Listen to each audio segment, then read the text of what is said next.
예, 마가복음 13장 우리 1, 2절을 합독을 하시겠습니다.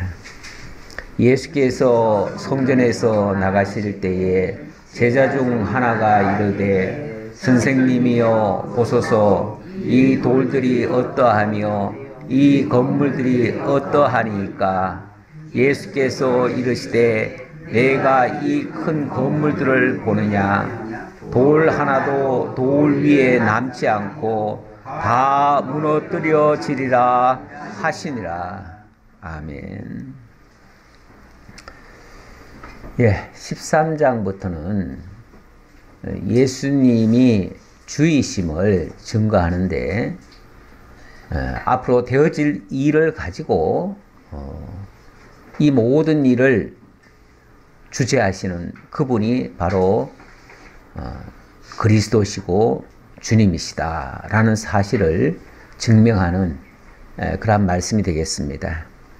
예언적으로 하다 보니까 지금 당장 일어날 일은 아닌데 앞으로 이런 일이 일어날 것이고 이 일을 주관하시는 분이 바로 예수님이시다라는 사실입니다.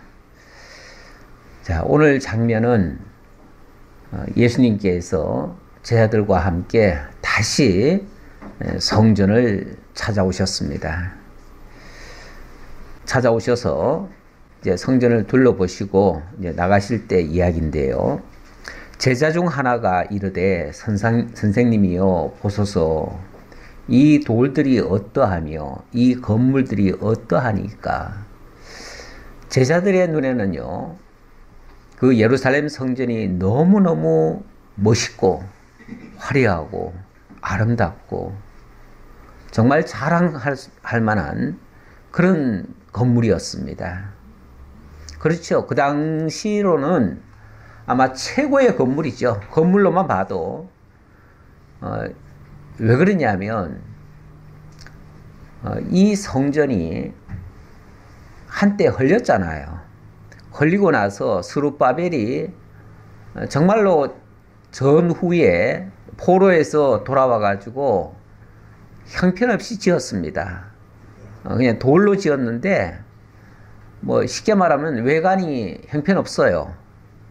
급하게 짓느라고 없는 가운데서 지었기 때문에 옛날 솔로몬 성전을 보았던 그 어른들 입장에서는요, 야, 이것도 성전이라고 지었느냐 할 정도로 너무 안타깝고, 또 그럼에도 불구하고 헐어졌던 그 성전이 다시 지어진 것 때문에 너무 또 감격을 해서, 그래서 이게 감격의 눈물인지 아니면 애석한 눈물인지 어쨌든 그때 많은 사람들이 울면서 통곡을 하면서 그러면서 그 성전 준공식을 했었거든요. 어쨌든 그것도 감지덕지죠. 그 어려운 가운데서 그렇게 힘겹게 전 민족적으로 힘을 모아서 지은 성전이니까 그것도 대단하긴 한데, 그게 얼마 안 가서 다시 안티오쿠스 에피파네스에 의해서 또 파괴가 되어집니다. 그리고 나서 나중에 다시 그때는 완전 파괴는 아니고요. 성전이 더럽혀졌어요. 더럽혀져 가지고 더 이상 성전 구실을 제대로 못했어요. 그런데 그 이후에 이스라엘은 로마로 넘어가고, 그리고 이스라엘을 다스리는 왕은 이두메 사람 헤롯이 다스리게 되었습니다. 그러다 보니 이방인 헤롯이 이스라엘 사람들에게 곱게 보일 리가 없습니다. 그래서 이스라엘 사람들이 헤롯을 잘 안 따르려고 하니까 해유책으로서 헤롯이 성전을 아주 멋지게 꾸며줍니다. 그 보잘것없던 성전에다가 황금을 입혀줘요. 그리고 증축을 해가지고 엄청나게 멋있게 지어줍니다. 그걸 한두 해에 짓는 것이 아니고 이 당시까지 46년째 짓고 있는 성전입니다. 그 이후로도 한 60년까지 지었다고 그래요. 그러니 얼마나 화려하게 지었겠습니까? 얼마나 힘을 많이 쏟았겠습니까? 하나하나가 다 보석입니다. 돌덩어리 하나도 다 보석이에요. 황금을 입혀가지고 그렇게 해서 정말 황금 사원을 만들어 준 거예요. 그러니 저 시골 갈릴리에서 올라온 촌사람들, 예수님의 제자들 눈에는요, 이게 별천지예요. 그래서 너무 성전이 멋있고 아름다우니까 예수님께 자랑삼아 얘기를 하는 거예요. 자랑삼아. 예수님, 이 성전 보세요. 이 돌 하나하나도 너무 멋있고, 당연히 멋있죠. 황금을 씌워놨으니까. 너무 멋있고 너무 아름답습니다 하고 자랑을 한 거예요. 그랬더니 예수께서 이르시되 네가 이 큰 건물들을 보느냐. 이게 건물들이라고 하는 거 보니까 하나로 지어진 게 아니라 거기다 증축을 해가지고 여러 개로 아마 지은 것 같아요. 자, 이 건물들을 보느냐. 그러면서 그 다음 말씀이 돌 하나도 돌 위에 남지 않고 다 무너뜨려지리라 하시니라. 어찌 보면 제자들은 자랑스러워서 이야기를 한 건데 예수님은 돌 위에 돌 하나도 남지 않고 다 무너뜨려질 것이다. 너희 눈에 아름답게 보이는 이 돌들, 그 성전이 전부 다 돌로 지어졌지 않습니까? 이 돌들, 이거 돌 위에 돌 하나도 남지 않고 다 무너뜨려질 거야. 깜짝 놀랄 얘기죠. 깜짝 놀랄 얘기예요. 어떻게 그런 일이 가능합니까? 얼마나 오랫동안, 얼마나 온 국민들이, 온 백성들이 다 힘을 모아서 지었고, 또 왕이 특명을 내려가지고 지금 46년째 멋지게 지금 꾸미고 있는 이 성전이 돌 위에 돌 하나도 남지 않고 다 무너뜨려진다니 어떻게 그런 일이 있겠습니까? 근데 너무 기가 막혀서 제자들이 더 이상 묻지를 못합니다. 우리가 너무 기가 막힌 얘기를 들으면은 기가 막힌다고 그러죠. 기가 막혀. 기가 막혀서 더 이상 말도 안 나와요. 아마도 제자들도 그런 것 같아요. 자, 그런데 사실 이게 처음 나온 얘기는 아니고요. 예수님은 이미 이 성전은 강도의 소굴로 변질된 성전이다. 이 성전은 헐려져야 된다. 너희가 이 성전을 헐라. 그러면 내가 3일 만에 다시 일으키겠다. 이런 말씀도 하셨잖아요. 사실 지난번에 했어요. 한 건데 여전히 제자들은 그 예수님의 말씀을 지금 새기고 있질 않고 이 보이는 성전, 껍데기 성전, 다 헐려질 성전, 그것을 귀하게 여기고 있는 중이에요. 예, 본질을 중시하지 않고 껍데기를 더 중시하는 그런 모습이다 그 말이죠. 어찌 보면 조금 한심스럽지요. 그런데 아마 우리가 그 당시 제자로서 예수님과 함께 있었다면 우리도 똑같은 얘기 했을 거예요. 우리도 똑같은 기대 가지고 거기에 대한 그 껍데기에 대한 가치를 귀하게 여겼을 거예요.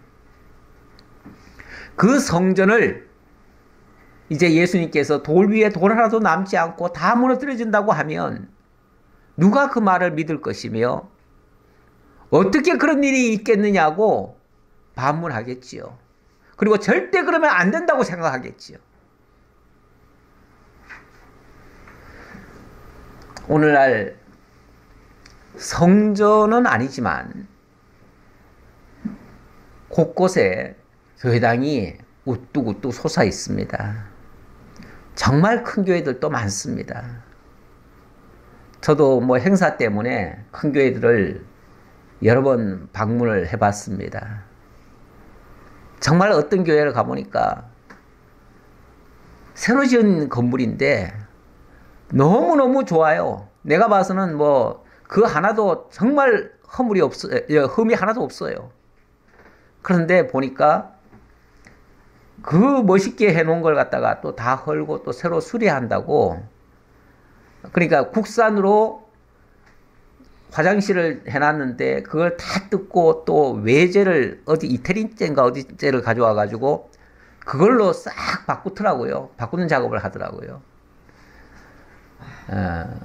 왜 이런 데까지 이렇게까지, 아니 그거 지은 것만 해도 너무 좋은데 거기다가 또 이렇게 또까지 할까 싶은데 어쨌든 그게 정말 귀하다고 생각하는 거죠. 그렇게 어마어마하게 많은 돈을 들여서, 어떤 교회는 뭐 한 3천억 들여서 지었잖아요. 그런 교회도 있어요. 요즘은 뭐 다 뭐 100억대는 보통 넘어가고요. 뭐 지었다 하면은 100억대는 보통 넘어가고, 좀 크게 지었다 하면은 뭐 1000억대까지, 분당에는 뭐 그 1000억대 이상 들여서 지은 것 같은데 그게 몇 년 전에 또 하나님의 교회 쪽으로 넘어가 버렸죠. 예. 너무 무리하게 짓다 보니까 뒷감당이 안 돼가지고 결국은 내놓으니까 또 얼싸 좋다 하고 이단들이 얼른 사가지고 가는 그런 형국이에요. 그래서 많은 큰 교회들이 넘어가고 있습니다. 실제로 지금도 넘어가고 있어요. 여러 군데가 넘어가고 있습니다. 오늘날 만약에 예수님이 오셔가지고 그 멋있다고 자랑하는 그 교회들 앞에 가셔가지고 예수님 참 성전 멋있죠. 그러니까 이 성전 몇 년 안에 무너질 거야 라고 얘기하면 얼마나 정말 재수 없는 말이겠어요. 얼마나 정말 가슴 아픈 얘기겠어요. 그러면 아마 그 교회 지은 목사님 뛰쳐나와가지고 곧 바로 때려 죽일 것 같이 덤빌 것 같은 느낌이에요. 느낌상 그렇습니다. 느낌상. 뭐 그런 일은 지금 현재 없습니다만은 오늘날 와가지고 그렇게 하면 그 교회를 짓겠다고 그 많은 돈 들여가지고 힘써주신 성도님들도 가만히 안 있을 거고요. 그걸 자랑 삼아 했던 그 목사님도 가만 안 있을 것 같아요.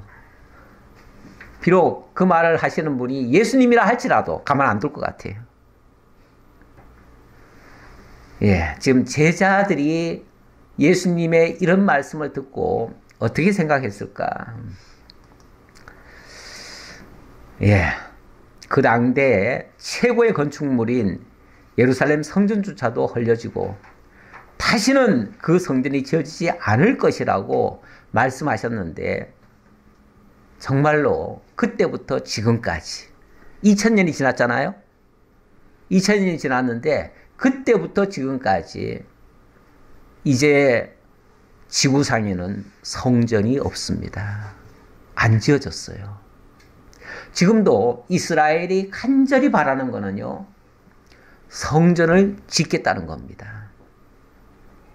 성전을 짓겠다는데 지금 그 성전터가, 자, 성전이라고 하는 것은 원래 하나님이 정한 곳에 지어야 돼요.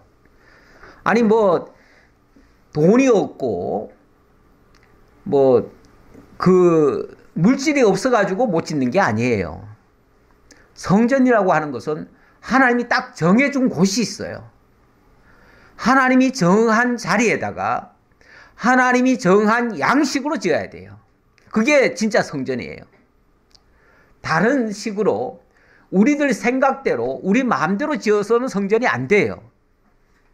그런데 그 성전을 지을 그 자리가 이스라엘 땅이 현재는 이스라엘 단독으로 쓰는 땅이 아니에요. 그곳이 지금 몇 개 나라가 서로 얽혀가지고 그 한 지역을 놓고 쉽게 말하면 한쪽은 이스라엘이 쓸 수 있고 또 다른 쪽은 또 다른 나라가 써야 돼요. 그래서 지금 아마 3개 나라가 걸려 있을 것 같고 거기에 관련된 나라들이 한 6개의 나라인가 있어요. 그래서 그 모두가 다 동의를 해야 비로소 성전이 지어지는데 절대 안 놓죠. 어느 쪽도 양보를 안 하지요. 양보를 안 해요. 그래서 지금 성전이 안 지어지고 있어요.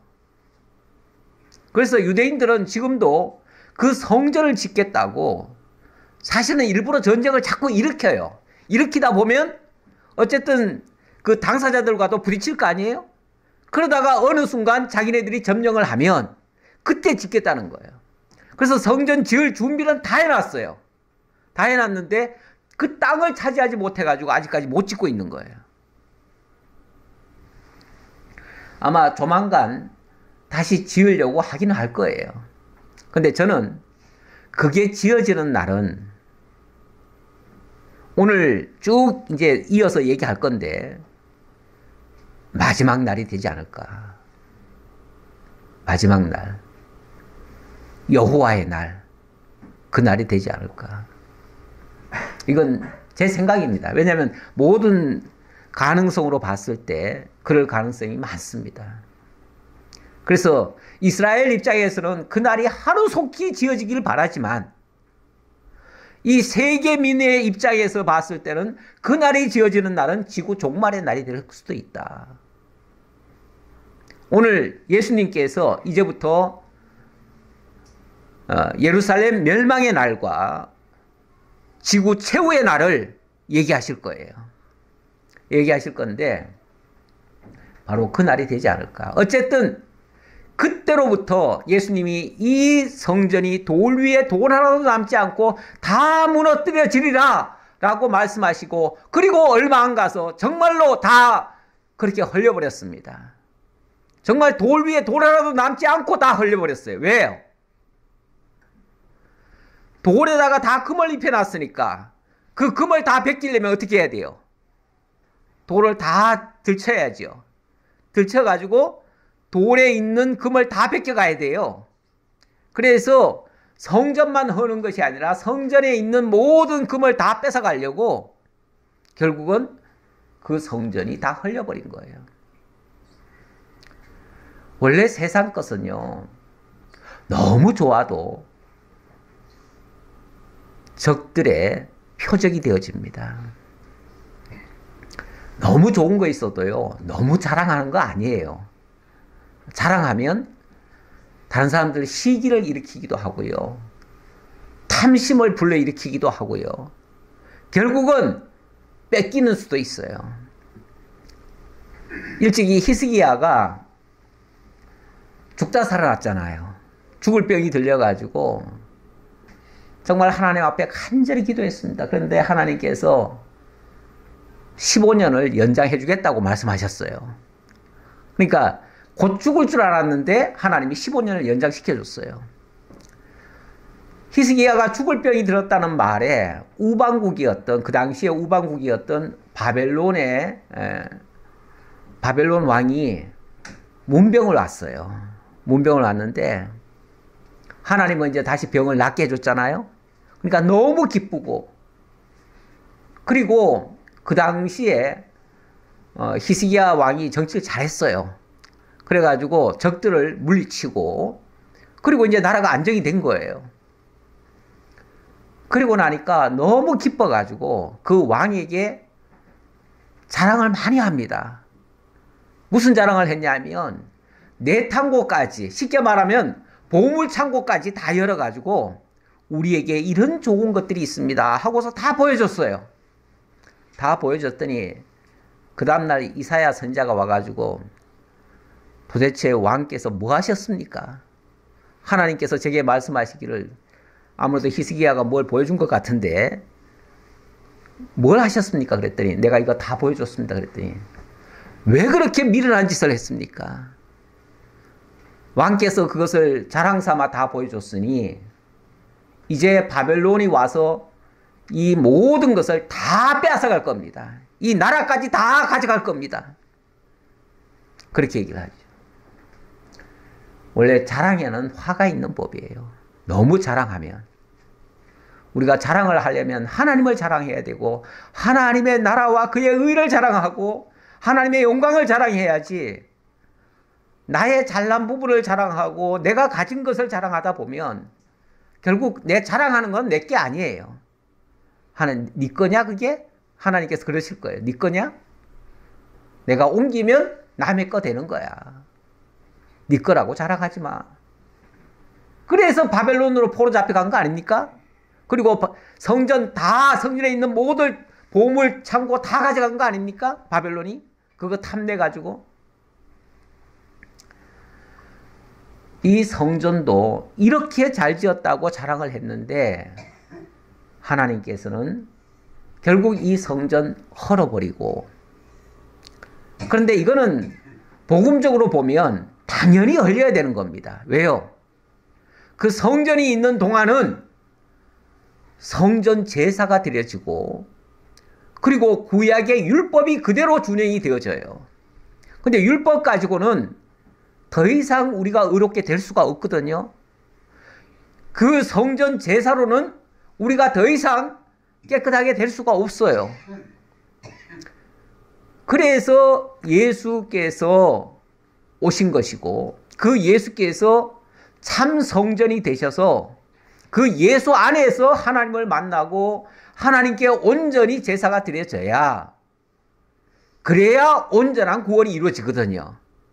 그래서 하나님의 뜻 가운데 가짜 성전인 건물 성전은 헐려지고 참 성전인 예수께서 정말 하나님과 우리 사이에 만남의 장소, 하나님과 교통할 수 있는 길과 진리와 생명이 되어주시는 그런 역사가 있는 건데, 그게 진짜인데 그렇게 하기 위해서 가짜 성전이 헐려지는 건데 사람들은 그것을 안타까워하더라고 말이죠.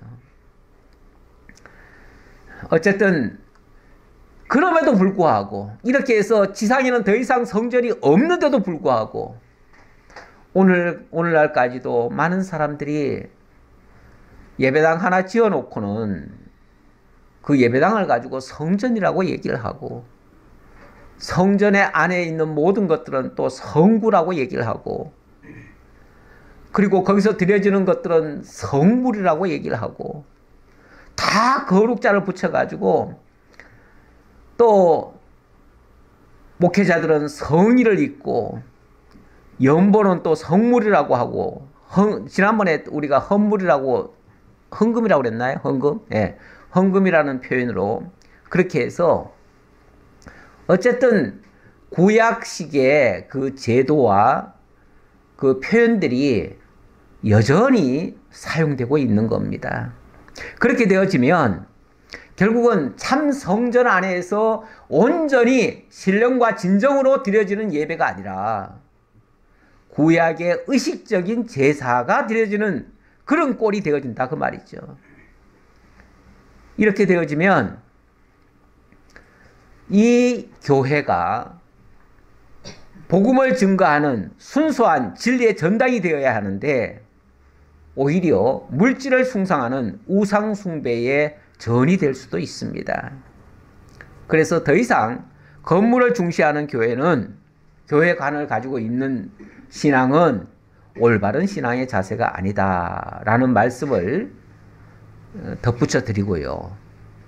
그리고 지난번에 그 연보 얘기가 나와가지고 그 연보의 얘기가 시간이 조금 쫓겨서 제가 그 연보의 원리나 이런 것들을 제대로 못한 것 같아가지고 한마디만 성경 구절 하나 읽고 그리고 넘어갈게요. 고린도후서 8장 1절에 보면 일단 신약에서는 이 헌금이라는 용어 대신 연보라는 의미가 쓰여지는 것이 더 정당하다. 그 말을 지난번에 말씀만 던져놓고 거기에 대한 증거를 안 들여가지고, 그래서 성경만 한번 읽고 넘어갈게요. 고린도후서 8장 1절부터 보겠습니다. 고린도후서 8장 1절. 형제들아, 하나님께서 마게도냐 교회들에게 주신 은혜를 우리가 너희에게 알리노니, 하나님이 마게도냐 교회에게 주신 은혜, 그것을 내가 알려주겠다 그 말이죠. 근데 은혜를 뭘 가지고 은혜라고 얘기를 했냐면, 환난의 많은 시련 가운데서 그들의 넘치는 기쁨과 극심한 가난이 그들의 풍성한 연보를 넘치도록 하게 하였느니라. 이 마게도냐 교회가 뭐 굉장히 풍성해 가지고 많은 연보를 한 게 아니고, 굉장히 어려운 가운데서 정말 온 성도들이 힘을 모아서 풍성한 연보를 했다는 거예요. 뭔가에 필요한 것을 함께 연보를 했는데 그게 풍성이 됐다는 거예요. 정말 어려운 교회인데, 그러면서 하는 말이, 내가 증언하노니 그들이 힘대로 할 뿐 아니라 힘에 지나도록 자원하여 이 은혜와 성도 섬기는 일에 참여함에 대하여, 이렇게 얘기를 합니다. 그러니까 그들이 연보한 것은 어떤 율법적인 구약의 어떤 제도나 의식에 따라서 한 게 아니고, 어쩌면 자기들에게 주신 그 힘을 다하고 때로는 좀 힘에 조금 지나도록 자원을 했다, 이렇게 얘기를 합니다. 자원. 연보라고 하는 것은 기본적으로 어디에 기준을 하냐면 자원입니다. 자원. 자원이라고 하는 것은 하나님께서 각 사람 마음에 감동을 주시고 거기에 신앙적으로 고백을 하는 거예요. 하나님의 말씀에 내가 응답하는 행위가 쉽게 말하면 연보예요. 연보로 나타나는 거예요. 자, 그렇게 연보를 했는데 이것이 하나님의 은혜와 성도 섬기는 일에 참여하는 것이다. 그래서 연보는 하나님의 은혜를 나타내고 그리고 성도를 섬기는 일에 쓰기 위해서 하는 일이다, 그 말이죠. 그럴 때에 우리가 바라던 것뿐 아니라 그들이 먼저 자신을 주께 드리고 또 하나님의 뜻을 따라 우리에게 주었도다. 자, 연보라고 하는 것은 돈을 내는 것이 먼저가 아니에요. 물질을 드리는 게 먼저가 아니고 먼저 자신을 주께 드리고, 자, 이 말이 나오죠? 자신을 주께 드리고. 그러니까 하나님이 받으시는 것은 그 사람이지, 그 사람의 마음과 그 사람의 중심이지 그 돈이 아니거든요. 솔직히 말해서 하나님께 드려지는 연보가, 우리가 하나님께 드린다고 말을 하지만 하나님이 그 돈을 어디다 쓰시겠어요? 당신이 직접 그 돈을 갖다가 받아셔서 어디 쓰는 게 아니잖아요. 우리가 뭐 봉헌한다 이러면서 하나님께 드리는 것처럼 이렇게 표현을 하지만, 냉정하게 말해서 하나님이 우리에게 은혜로 주신 거예요. 뭐 하도록요? 그 하나님의 은혜를 나타내고 성도 섬기는 일에 쓰라고, 하나님의 택한 백성들을 구원하는 일에 쓰라고. 그래서 우리에게 주시는데 하나님이 받으시는 것은 그 사람 자신이에요. 그 사람의 마음인 거예요. 그 사람의 중심을 받으시는 거예요. 중심을 받으시고 그 중심에 담겨진 그 연보, 그러니까 연보 속에 그 사람의 마음이 담겨 있어요. 그렇죠? 네. 아니, 연보라고 하는 게 우리 마음 없이 드립니까? 마음 없이는 절대 못 드려요. 단 1원도 못 드려요. 하나님이 마음을 주셔야, 감동을 주셔야 정말 이것을 기쁨으로 하나님의 성도들을 위해서 내가 이거 봉사하는 일이다 하니까, 이거는 정말로 마음 없이는 드릴 수 없는 거예요. 그래서 그 마음을 하나님이 당신이 받으시고, 그리고 그 연보는, 그 연보된 그 물질은 교회로 하여금 쓰게 하는 거예요. 예, 그래서 먼저 자신을 주께 드리고 또 하나님의 뜻을 따라 우리에게 주었도다. 결국 그게 하나님의 은혜로 어떤 선한 일에 쓰게 하려고 사도 바울에게 준 거예요. 그 연보액을 준 거예요. 그래서 사도 바울로 하여금 복음 전하는 일에 썼다, 그 얘기예요. 9절 보겠습니다. 8장 9절. 우리 주 예수 그리스도의 은혜를 너희가 알거니와. 자, 이게 바로 여기서 나온 게 연보고 그 연보의 원리는 우리 주 예수 그리스도의 희생에서부터 출발한 것이다 라는 말입니다. 부요하신 이로서 너희를 위하여 가난하게 되심은 그의 가난함으로 말미암아 우리를 부요하게 하려 하심이라. 예수 그리스도는 본래 영원하신 그리스도시기 때문에, 영원 자존하신 분이기 때문에 세상에 부족한 게 하나도 없는 분입니다. 풍성하신 분입니다. 부유하신 그분이에요. 그런데 그분이 이 땅에 오시는 순간 그분은 빈털터로 오신 거예요. 그렇죠? 가난하게 되신 거예요. 그리고 우리 모든 사람을 대신해서 자기를 다 내어주셨는데 뭐까지 내어주셨냐면 당신의 목숨까지 내어주셨어요. 결국은 당신이 이 가장 낮고 천한 곳까지 오시고 당신의 모든 것을 다 내어주셨는데 그게 우리를 위한 연보다 그 말이에요. 그걸 하나님의 은혜라 이렇게 얘기를 했어요. 그 연보 행위가 하나님의 은혜라 그 말이죠. 하나님의 은혜가 연보로 우리에게 주어진 거예요. 그러다 보니까 예수님이 오셔서 연보하시기 전까지 우리는 정말 가난한 자였어요. 죄와 사망의 늪에 빠져있던 자들이었어요. 더 심하게는 죽었던 자들이에요. 영이 죽었던 자들이에요. 우리는 가난할 뿐 아니라 완전히 죽어서 끝난 인간들이었어요. 그런데 그 부여하신 분이 가장 낮고 천한 우리 곁으로 오셔가지고 우리를 위하여 당신의 생명까지 주시니까 죽었던 우리가 살아난 거예요. 가난했던 우리가 이제 부유하게 됐어요. 어디까지 부유해졌냐면 하나님 나라에 참여할 수 있는 하나님의 아들의 권세까지를 얻게 됐어요. 이렇게 부유해진 우리를 위하여 당신이 연보해 주신 것이다 그 말이죠. 그러면서 이 일에 관하여 결국 우리를 부유하게 하려고 당신이 가난해지신 것이다. 우리를 살리기 위하여 당신이 십자가에 죽어주시는 것이다.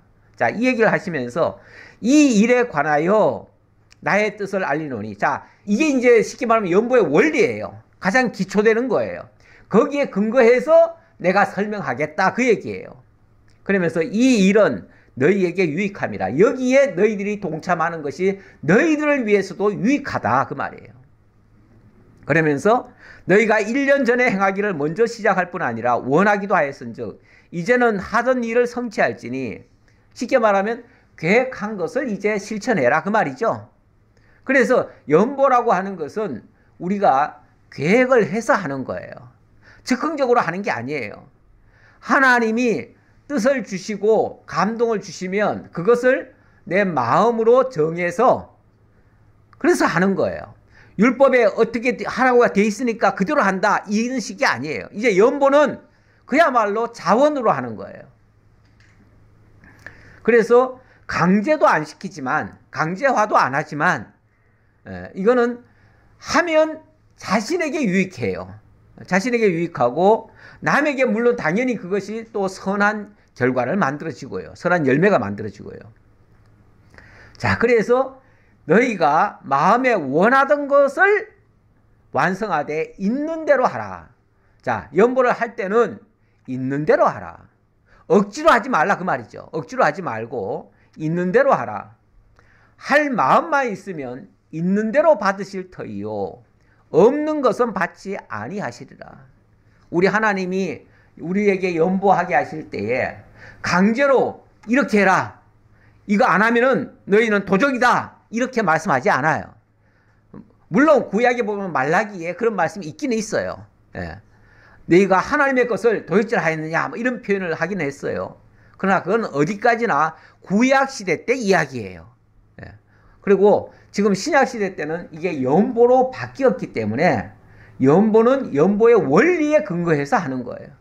이건 전적인 하나님의 은혜를 깨달은 자들이 그 은혜를 나누기 위해서 하는 것이고, 그리고 그 하나님의 선한 결과, 그 구원의 역사가 이루어지게 하기 위하여 하는 일이다.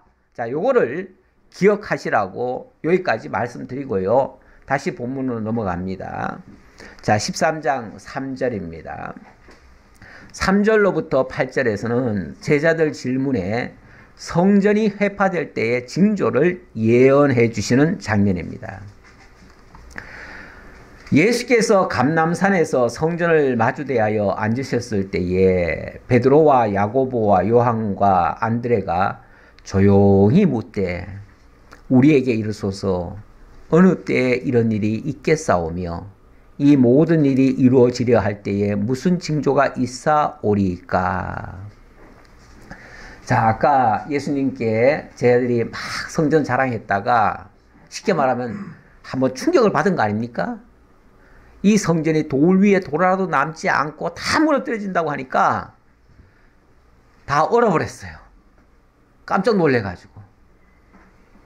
물론 예수님이 그 이전에도 비슷한 말씀을 하시긴 하셨는데 그 말은 쉽게 말하면 귀담아 듣질 않았어요. 그랬다가 이번에 지난번에는 성전에 헐라! 내가 삶 안에 일으키겠다 이런 말씀 하셨는데 이번에는 그 얘기가 아니라 이 성전이 돌 위에 돌 하나도 남지 않고 다 무너진다고 하니까 야, 이거 심각한데? 너무 심각해서 묻지도 못하고 가만히 있다가 이제 다른 지역에 이제 감람산에 올라가신 거예요. 감람산에. 예수님이요. 낮에는 성전을 가시고 밤이면은 감람산에 올라가신 적이 많아요. 물론 뭐 예수님이 항상 예루살렘에 있었던 건 아니니까 예루살렘 올라오셨을 때는 그렇다 그 말이에요. 예. 그래서 감람산에 가서 이제 사실은 예수님이요 그런 말씀하셨잖아요. 인자는 머리 둘 곳도 없다. 새들도 집이 있고 공중을 나는 새들도 다 자기 집이 있는데 여우도 굴이 있고 새들도 집이 있는데 인자는 머리 둘 곳이 없다. 이런 말씀하셨어요. 쉽게 말하면 예수님이 예루살렘에 오셨는데 예수님이 성전의 주인이신데 성전에 왔는데 아무도 예수 안 반겨요. 그렇죠? 반기기는커녕 죽이려고 그래요. 그리고 어느 누구도 아마 집을 안 비워준 것 같아요. 그러니까 예수님이 저녁이면 어디 가시냐면 감람산으로 가셔요. 어떤 분은 뭐 기도하라고 가신 거 아니겠느냐라고 얘기하지만 제가 봤을 때는 물론 가서 기도도 하시죠. 예, 기도도 하시지만 예수님이 거처할 데가 없어요. 예, 거처할 데가 없어요. 그러니까 밤이면은 감람산에 가셔서 거기서 하룻밤 지내시고 아침이면 성전으로 오셔요. 그게 이제 마지막 일주일 동안의 이야기예요. 제가 오늘 예수님의 마지막 일주일 얘기를 칼럼으로 써놨잖아요. 예, 그거 한번 보시라고요. 그거 꼭 한번 보셨으면 좋겠어요. 사실 예루살렘에서 또는 감람산 이야기가 이 사복음서에 많이 나오니까 예수님이 맨날 같이 감람산에 가신 것처럼 생각하지만 맨날 같이 가시지 않았어요. 예루살렘에 오셨을 때 그때 일주일 동안 감람산으로 가신 거예요. 거기서 출퇴근하셨어요. 쉽게 말하면 감람산에서 성전으로 출퇴근하신 거예요. 매일같이 성전 왔다 갔다 하시면서 사람 만나면은 말씀하시고 그리고 제자들에게 설명하시고 그리고 저녁이면 갈 데가 없으니까 또 감람산에 가시고 감람산이 쉽게 말하면 숙소예요. 숙소. 그리고 밤에 이슬을 맞도록 기도하시고 계시고 그 일주일간이 그런 시간이었어요. 이런 것 때문에 저는 신학교 시절 때 매주 금요일이면은 비누를 한 장 들고 삼각산에 가가지고 기도했어요. 우리 예수님도 이 감람산에 가셔서 기도하셨다고. 이 감람산이란 말이 원래 기름을 짜다라는 말이에요. 감람류가 나는 곳이에요. 거기가 감람산이.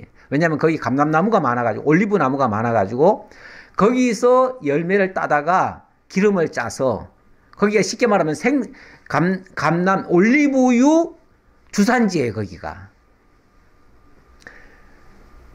그러니까 그 감람산이 바로 예수님이 밤새 기름을 짜듯이 기도하는 곳이다 해가지고 그래서 그 비누를 한 장 들고 삼각산에 간 거 아닙니까? 삼각산이 바로 기름 짜듯이 기도하는 그런 곳이라고 해가지고, 예, 그래가지고 저도 예수님처럼 한다고 그렇게 거기 가면은 돌바위가 있어요. 또 딴 데 가서 기도하면은 은혜가 안 돼. 그 돌바위 위에 올라가서 기도를 해야 되는데 지금 생각해 보면 아찔하죠. 아찔해요.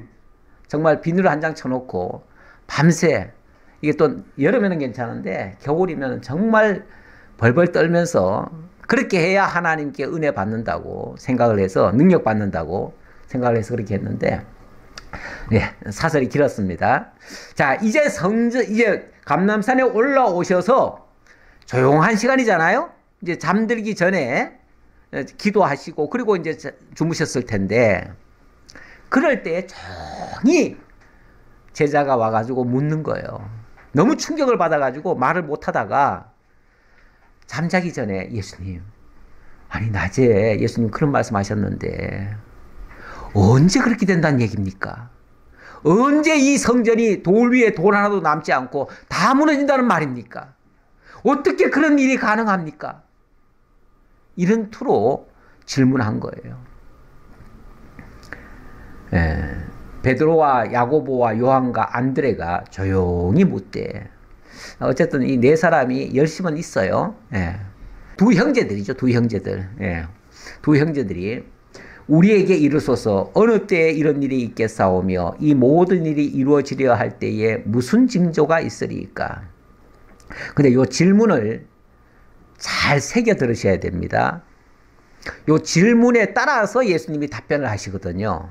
그러니까 이제부터 예수님이 말씀하시는 것은요, 이 질문에 대한 답변입니다. 그 이상 하는 해석은요, 좀 오버하는 거예요. 오버하는 거고, 일단은 여기 질문을 가만히 보니까 두 가지 질문이에요. 어느 때에 이런 일이 있겠사오며, 요게 이제 첫 번째 하나 질문이고, 두 번째 질문은 이 모든 일이 이루어지려 할 때 무슨 징조가 있을까요? 라고 물었어요. 예. 그러니까 언제 이런 일이 있겠으며, 또 이거 이루어질 때 무슨 징조가 있겠습니까? 우리가 그 징조를 미리 볼 수 있겠습니까? 그 얘기죠. 그러니까 여기에 질문도 답변도 역시 예수님이 두 가지로 나눠서 설명해요. 언제 이런, 쉽게 말하면 언제 이런 일이라는 말은 돌 위에 돌 하나도 남지 않고 다 무너지는 그것은 언제죠? 아니 뭐죠? 성전 해파죠. 성전 해파.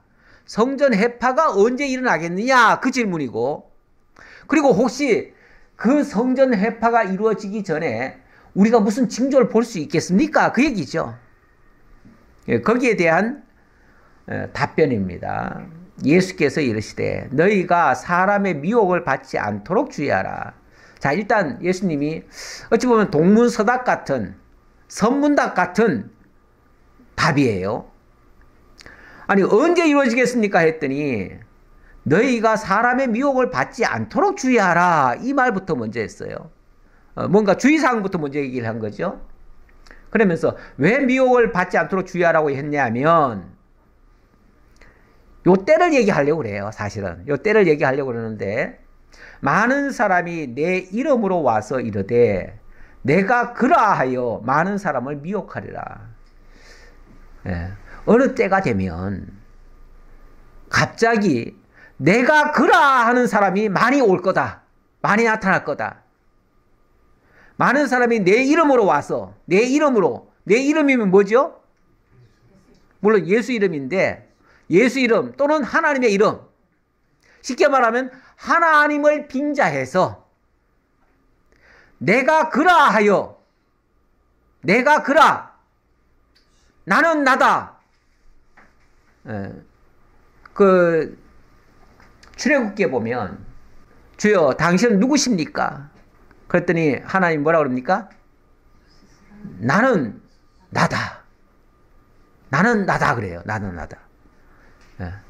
물론 뭐 번역에 따라서 약간씩 표현이 다르긴 한데 나는 나다.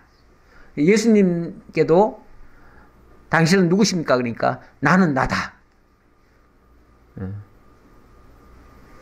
에고 에임인가 그래요. 원어상으로 보면 나는 나다.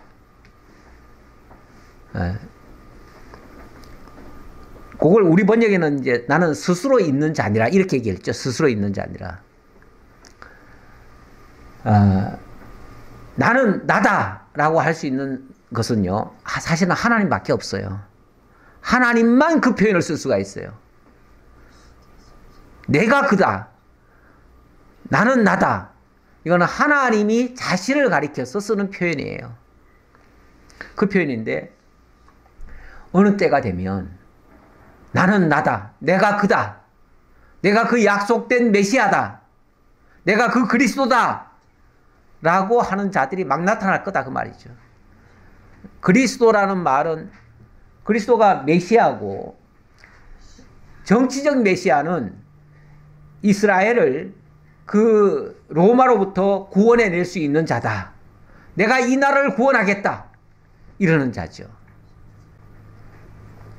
가끔씩 보면 선거철 되면 내가 이 나라를 살리겠습니다. 이 나라를 구원하겠습니다 하는 사람이 있잖아요. 그 얘기랑 비슷한 얘기예요. 물론 뭐 감히 하나님한테는 비교할 수 없겠지만 어쨌든 자기가 세상을 구원할 자인 것처럼 이렇게 큰 소리 치는 사람들이 있어요. 항상 있어요. 항상 있는데 이 성전이 헐려지기 전에도 그런 일이 막 있을 거다 그 말이죠. 많은 사람이 등장할 거다. 나중에 사도행전에 보면요. 실제로 내가 이 나라를 구원하겠다 하면서 등장을 해가지고 자기가 마치 메시아인 양 행세하다가 로마의 반기를 들고 국민들을 선동해가지고 그래가지고 로마로부터 독립하겠다고 한 사람들이 몇 사람 나옵니다. 그럴 때예요 사실은. 그럴 때에 로마가 가만 안 있죠. 로마가 어떻게 합니까? 사실은 성전이 헐려지게 된 계기도 그것 때문입니다. 그런 자들이 여러 등장을 해가지고 갑자기 나라를 자기가 구원해내겠다고 우리 민족을 저 로마의 압제로부터 건져내겠다고 쉽게 말하면 독립운동을 하는 거예요. 그러니까 이제 폭동이 여기에서 일어나죠. 일어나니까 로마 정부에서 군대를 보내가지고 완전히 다 짓밟아 버리는 거죠. 짓밟으면서 사실은 나중에 보니까 성전까지 헐어버려요. 이들은 아예 이 씨를 멸하든지 아니면 이들이 붙잡고 있는 그 성전을 헐어버리든지 이렇게 해야 이들이 반란을 아예 꿈도 안 꾸지. 안 그러면은 계속 반란을 꿈꿀 것이다. 그래서 완전히 짓밟는 방식이 성전을 헐어버리는 거예요. 그리고 끝까지 최후투쟁하던 그런 자들은 완전히 다 몰살을 시켜버려요. 그렇게 해서 그때 이스라엘의 사람들이 어마어마하게 많이 죽었습니다. 많이 죽고 그리고 성전이 실제로 헐려지고 바로 그 얘기를 하는 거예요. 예수님이. 그때에 많은 사람이 와서 내가 그라 하면서 내가 그리스도다. 내가 이 나라를 살리겠다. 건져내겠다 하고 많은 사람을 유혹할 것이다. 그러면 틀림없이 많은 사람들이 그 유혹에 넘어갈 것이다. 틀림없이 넘어가지요. 나라를 살리겠다는데 넘어가지요. 나는 거기에 넘어가면 너희들도 같이 죽고 그 성전도 헐려지고 이렇게 될 거다. 그 얘기예요. 그러니까 이 질문은 바로 성전 헐려질 때를 이야기한 것이다. 난리와 난리의 소문을 들을 때에 두려워하지 말라. 이런 일이 있어야 돼. 아직 끝은 아니니라. 이게 무슨 모든 것의 끝을 얘기하는 건 아니다. 어찌 보면 그 예루살렘이 망하는 때를 얘기하는 것이지. 그렇다고 뭐 우주적인 지구 종말을 얘기하는 건 아니다. 이제 그런 차원에서 한 말이에요. 그러면서 민족이 민족을, 나라가 나라를 대적하여 일어나겠고 곳곳에 지진이 있으며 기근이 있으리니 이는 재난의 시작이니라. 이런 일이 있더라도 그것은 재난의 시작이지 그게 끝은 아니다. 근데 우리가 왜 가끔 보면 세상에 지금 굉장히 안 좋은 징조들이 많이 나타나고 있잖아요.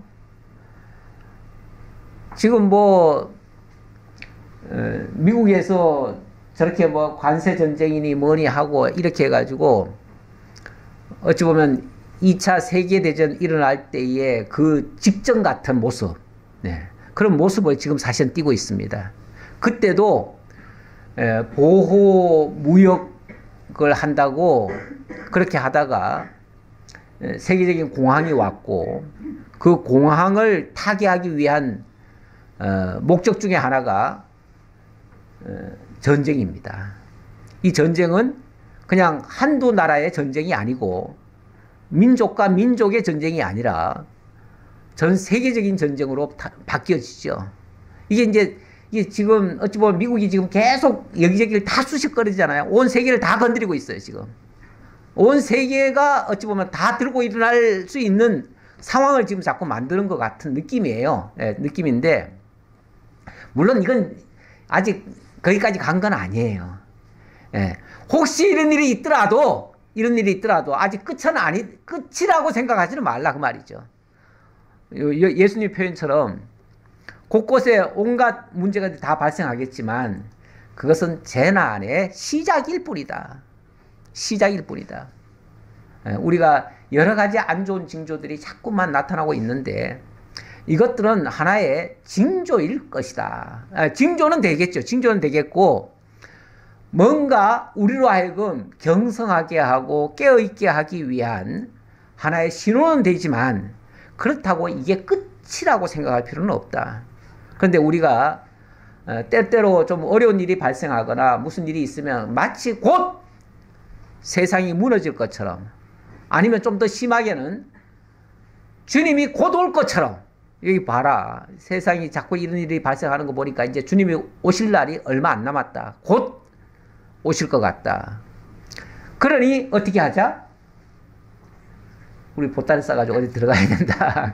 그래가지고 이상하게 또 보따리 싸가지고 어디 가도록 유도하는 사람들이 가끔씩 있어요. 여기서 구원받으려면 우리 단체로 들어와야 된다 해가지고 결국은 세상 거 다 정리해가지고 자기네들 단체로 들어오도록 1992년도인가 그때 한참 그런 일이 많이 있었지요. 그때 일이 많이 있었어요. 그때 제가 아는 분들 몇 분들도 정말로 그때 뭐 3년 먹을 양식을 준비해 놓고 왜냐하면 이제 대환란이 일어나면 3년간 그렇게 할 것이다 해가지고 3년 반 동안 대환란이 있을 것이다 해가지고 3년 먹을 양식을 구해가지고 진짜 산속으로 들어갔어요. 그들의 단체 속으로. 그래가지고 거기서 집단 생활하면서 그렇게 한 예도 있어요. 근데 이게 지금 그런 얘기하는 건 아니다. 그 얘기예요. 혹시 그런 징조가 보이더라도 미혹당하지 말고 속지 말고 다만 재난의 시작일 수는 있다. 그러니까 이거는 깨어있으라는 얘기지 그렇다고 당장 마치 뭐 세상이 무너질 것처럼 호들갑 떨지는 말라. 뭐 이런 차원에서 예수님이 하신 말씀이에요. 이어가면서 차츰차츰 더 강도가 높은 이야기가 나올 겁니다. 나오는데 자 오늘 이 말씀은 어쨌든 세상 종말을 얘기한 건 아니고요. 다만 예루살렘 멸망의 날 거기에 대한 예언의 말씀이다. 그런데 그때에 제일 중요한 것은 우리가 미혹되지 않아야 된다. 이 질문에 대한 답변을 정확하게 알아듣지 못하면 이게 종말과 헷갈려가지고 괜히 이거 가지고 막 두려워 벌벌 떨고 마치 금방 종말이 올 것처럼 호들갑을 떠는 경우도 있어요. 그런데 우리 신앙이라고 하는 건요. 어떤 상황에서도 요동치지 않는 것이 중요합니다. 무슨 상황이 조금 변한다고 해가지고 막 곧 죽을 것처럼 곧 망할 것처럼 두려워 떠는 것 올바른 신앙 자세는 아닙니다. 우리가 하나님을 믿기 때문에 우리 하나님이 대비 없이 일하시는 분이 아니에요. 우리에게 무슨 역사를 하실 거면은 다 하나님이 준비하시고 우리를 이끌어 가실 거예요. 그러니까 너무 두려워는 하지 마시고 그렇다고 해서 너무 또 방심하지도 마시고 분명히 세상은 어려운 일이 계속해서 올 거예요. 그 올 때에 우리가 정말 믿음으로 이겨낼 수 있는 그러한 실력을 갖추는 것이 가장 중요하다. 이것이 일단 두려워하지 말고 그럴 때에 미혹받지 말라라는 당부의 말씀입니다. 기도하겠습니다. 감사합니다. 하나님. 오늘도 주님께서 함께 하셔서 이 진리의 말씀이 어떤 내용인지 정확히 파악할 수 있도록 인도해 주셔서 감사합니다. 늘 하나님의 뜻을 바르게 알고 하나님이 기뻐하시는 방식대로 우리의 신앙을 정돈하고 진리로 하나님을 신뢰하고 경외하며 살아갈 수 있는 저희 모두가 되게 하옵소서. 예수님의 이름으로 기도하옵나이다. 아멘.